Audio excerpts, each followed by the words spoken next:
49-pound finalist Lavion Mayes of Missouri. We'll start with an opening statement from Lavion and then take questions from the media, please. Wait, my opening statement? I can say whatever I want? Yes.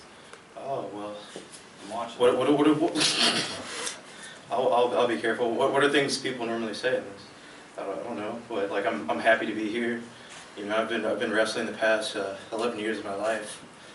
This is somewhere where I never thought I would have been because I didn't know college wrestling existed whenever I first started. So, you know, it's kind of cool to be, you know, what a lot of people consider, you know, the pinnacle of wrestling. I mean, there's the Olympics too, but how many people actually watch that whenever you watch like beach volleyball or something, right? I guess that's my opening statement.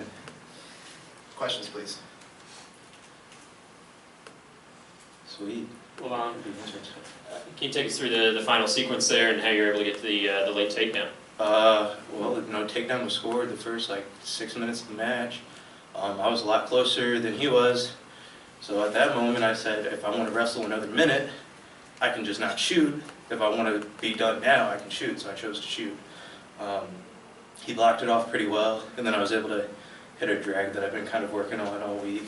I almost got it on him early on in the match, but it didn't work out so well. But I stuck with the process and did what I've been training to do.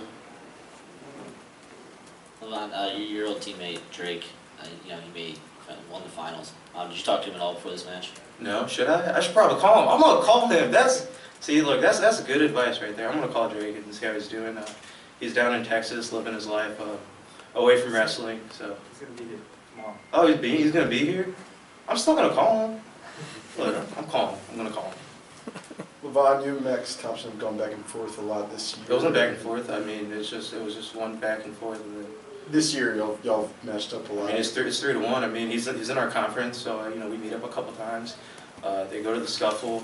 I mean, that's just like the way the sport is. Like the tough teams want to seek out tough competition. And you and I, as a team that wants to be in the top 10, wants to be in the top 5, and Schwab has made that perfectly clear. And I mean, we know Coach Smith. Coach Smith, you know, he hates losing. So you know, he always wants to be in the top 5. So there is no hate of like wanting to schedule each other. You know, you got Big Ten schools that don't want to schedule other tough teams because the Big Ten schedule is so tough. Well, I mean, the MAC schedule's getting tougher. You know, the ACC is pretty tough. You know, other schools aren't complaining about the toughness of schedule. Well, you're getting ready to wrestle a guy who's dominated this tournament the last 2 years.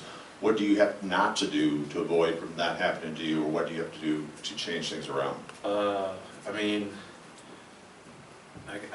well, it's probably bad if I said it's like I could be a man and wrestle, but I mean that's just, you know, assuming that other people haven't been men to wrestle. I don't know. One of the greatest pieces of advice that I got was from Mark Ellis.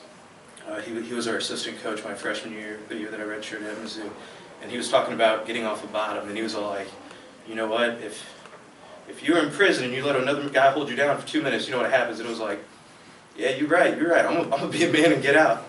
And that year was so rough for me on bottom. But you know, that's like the mantra that you need in this. Like that could be life or death, and if you treat it like that, you know, you'll find a way. So I'll treat tomorrow night like it's life or death, and hopefully I'll find a way to come out on top.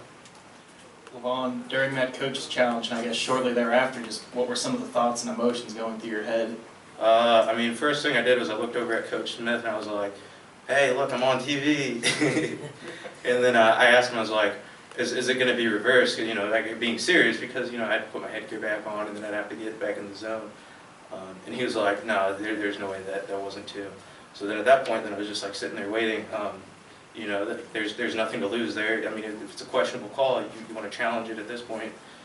Team points is big. You know, allowing a kid to be in the finals is a real big accomplishment. And, you know, I'm proud of Schwab just to challenge it, even if it wasn't as questionable as a lot of people think it is. You know, he wants to give his wrestlers the best opportunity to make the most of their experience here. On television, you were mentioning about your fans, and I'd just like to hear about the experience of wrestling the NCAA tournament, where your fans can get here and support you. What's it been like to go through these 2 days with the Tiger faithful? Well, day one, I didn't even look up at the crowd because I just wanted to get in and out of here. I've been wrestling a long time, and you know, sometimes you don't want to be around it. You'd be having a bad day, and you just want to get out there, go compete, and then come back. Today, you know, I recognized the crowd. I saw that. I saw them. It showed them that I'm thankful for their support. It's so much better. Like there's no knock to like Oklahoma City or New York, but it being in St. Louis, especially the year that we were ranked #1 coming in, it was just a great feeling. We had the whole state on our back, and this year we're not ranked #1, so we don't have the entirety of the state here like we did 2 years ago. But the fans here I'm pretty sure they're delighted watching Joey pick dudes up and pin them, and Jaden doing Jaden things.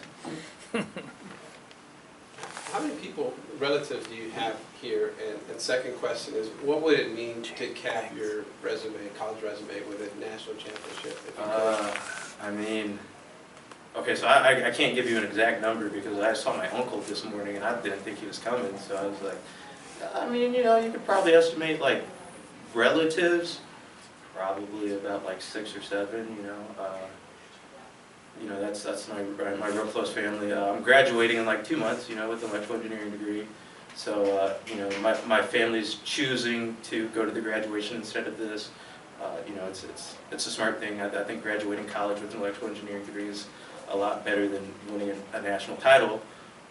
With that being said, I only have, this last match now in a Missouri singlet.